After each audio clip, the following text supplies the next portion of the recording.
اس دور میں ناظرین کرام لوگ آپ سے بے انتہا محبت کیا کرتے، اور یہ تمام ائمہ کا انداز رہا ہے۔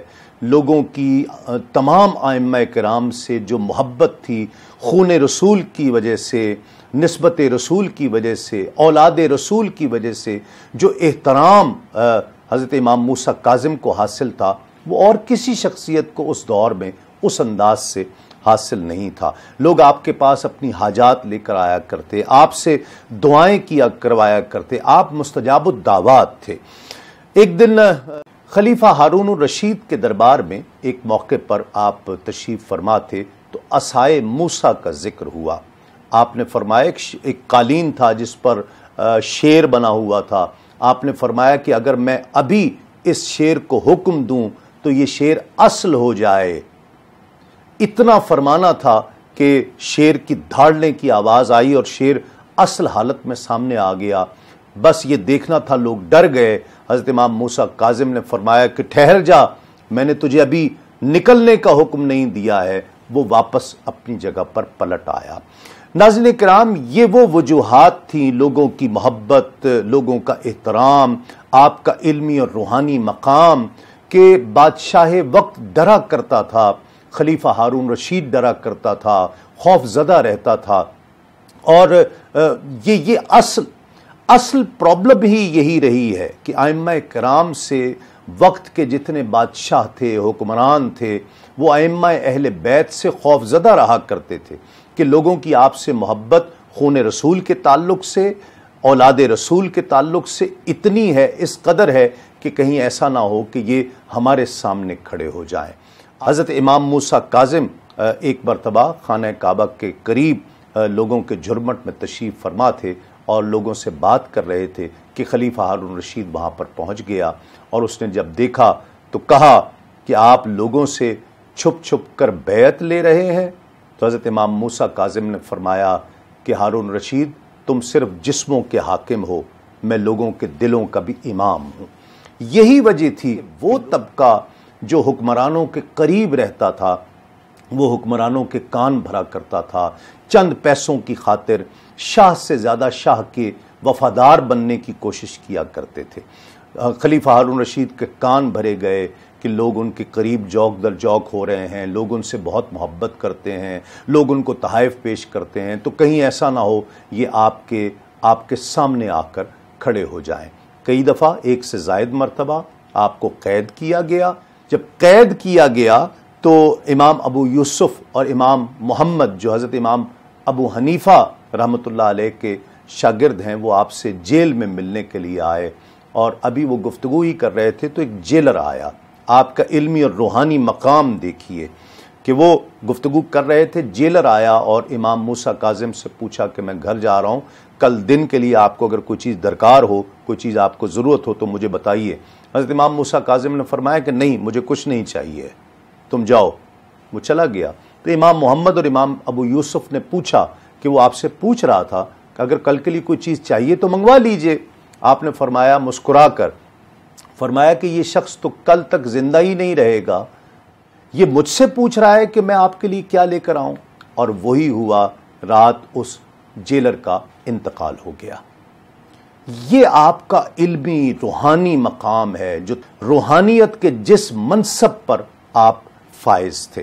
ناظرین کرام، بالآخر خلیفہ ہارون رشید نے آپ کو قید کیا۔ 1 سال آپ بصرہ کے والی عیسیٰ بن جعفر کے پاس آپ قید رہے، اور پھر آپ نے عیسیٰ بن جعفر کو آپ کے قتل کا حکم دیا۔ اس نے انکار کر دیا، اس نے کہا کہ نہیں، آپ میرے پاس سے چاہے انہیں لے جائیں، میں یہ قتل کرنے کی جسارت نہیں کر سکتا۔ پھر آپ نے ایک شخص کو بھیجا، وہ لے کر آیا اور آپ کو کھجوروں میں زہر دے کر شہید کیا گیا۔ ناظرین، یہ تھے امام موسیٰ کاظم۔ امام موسیٰ کاظم کو جس طرح اپنی ظاہری حیات میں اللہ رب العزت نے لوگوں کی حاجات پورا کرنے، مسکینوں کی مدد کرنے، درد و آلام کے ماروں کی داد رسی کرنے والا بنایا، مسافروں کی، مسکینوں کی، غریبوں کی مدد کرنے والا بنایا، آپ کے وصال کے بعد بھی آپ کے دربار مبارک کو اللہ رب العزت نے باب الحوائج بنا دیا۔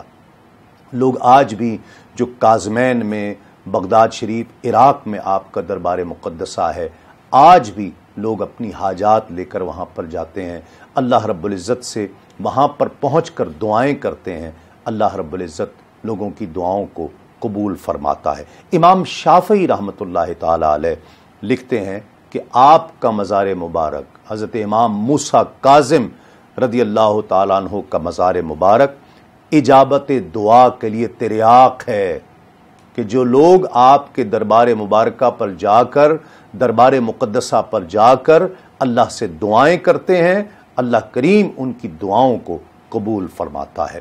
اللہ کریم مجھے اور آپ کو، ہم سب کو حضرت امام موسیٰ کاظم کے دربار پر حاضری کا شرف عطا فرمائے، اور حضرت امام موسیٰ کاظم اور تمام اہل بیت سے سچی پکی محبت کرنے کی، مودت کرنے کی توفیق عطا فرمائے۔ آج کے لیے اتنا ہی۔ تسلیم صابری کو اجازت دیجیے۔ السلام علیکم۔ تسلیمات۔